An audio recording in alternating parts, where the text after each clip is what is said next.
Hello, and welcome back to the William Gomes podcast. I am William Gomes, and I'm grateful to have you here.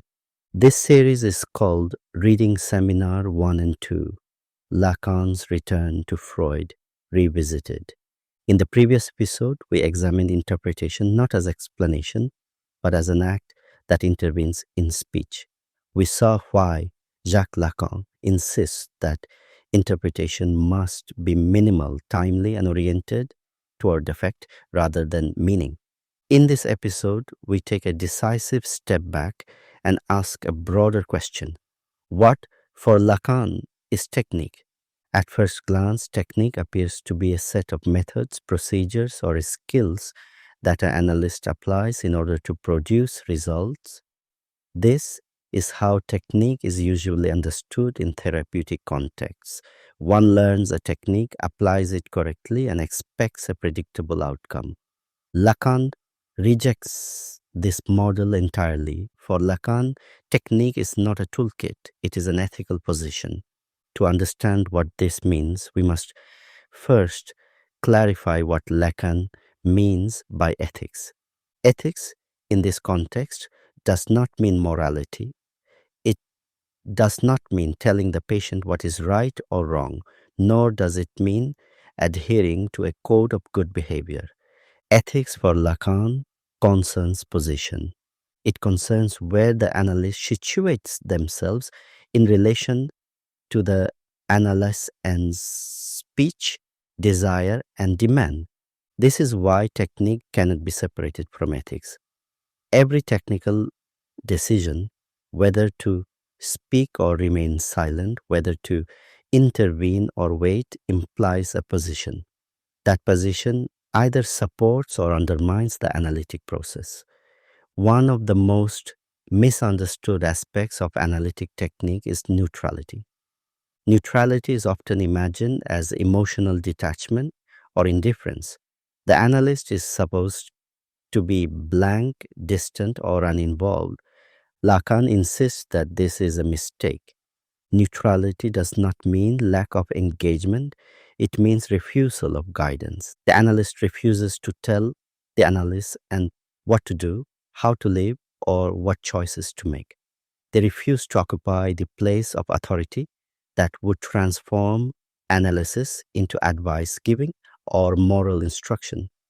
This refusal is not coldness. It is what allows desire to remain at stake.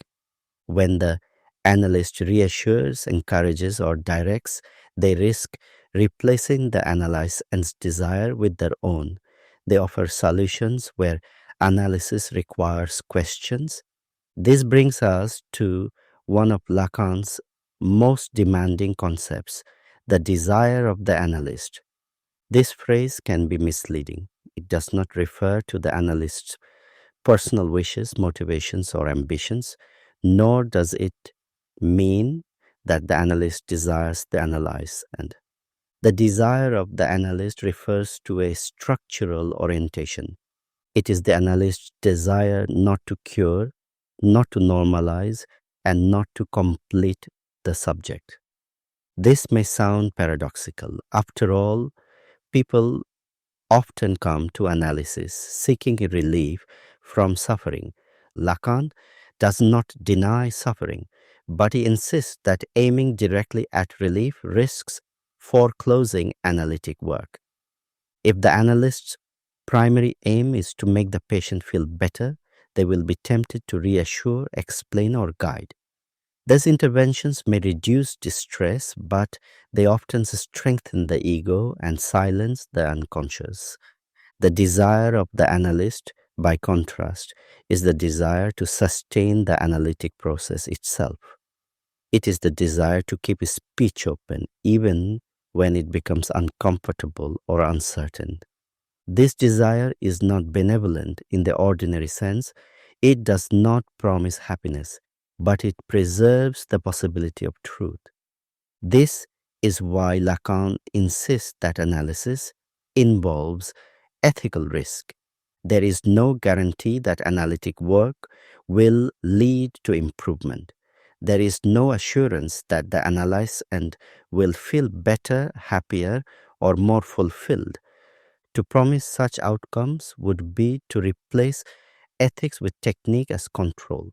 Instead, Lacan insists that psychoanalysis must accept uncertainty. Technique, understood ethically, means accepting that one does not know in advance what an intervention will produce.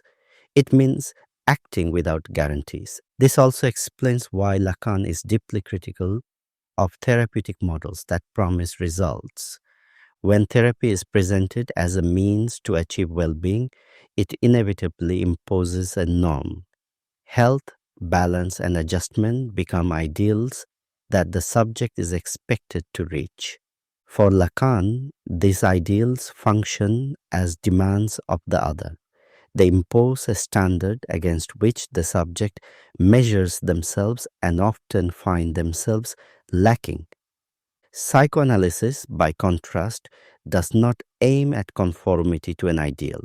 It aims to allow the subject to encounter their desire without relying on the other to validate it. This is an ethical stance, not a technical one. It also clarifies why technique cannot be standardized. There is no correct way to conduct an analysis that can be applied universally. What matters is not the method, but the position from which the analyst listens and intervenes. Silence can be ethical or unethical. Interpretation can be ethical or unethical. The difference lies not in the form of the intervention, but in its orientation. Does it support the analysis and speech, or does it close it down? Does it allow desire to remain at stake, or does it replace it with reassurance? Does it respect the indirect path of truth, or does it impose meaning? These questions cannot be answered in advance. They must be negotiated within each analytic situation. This is why Lacan insists that technique reveals ethics rather than guarantees outcomes. Technique shows us what the analyst values, what they fear, and what they are willing to tolerate. An analyst who cannot tolerate uncertainty will tend to explain. An analyst who cannot tolerate distress will tend to reassure. An analyst who cannot tolerate not knowing will tend to teach. None of these positions are neutral. By framing technique as an ethical position, Lacan forces psychoanalysis to confront its own responsibility. Psychoanalysis cannot hide behind methods. It cannot justify itself by results. It must account for the position it takes in relation to the subject. This brings us to the threshold of Seminar 2.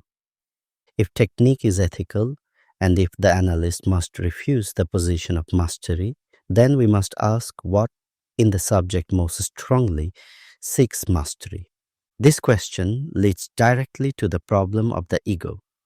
In the next episode, we will examine why the ego becomes the central theoretical problem of Seminar 2 and why Lacan considers ego psychology to be the most significant deviation from Freud's discovery.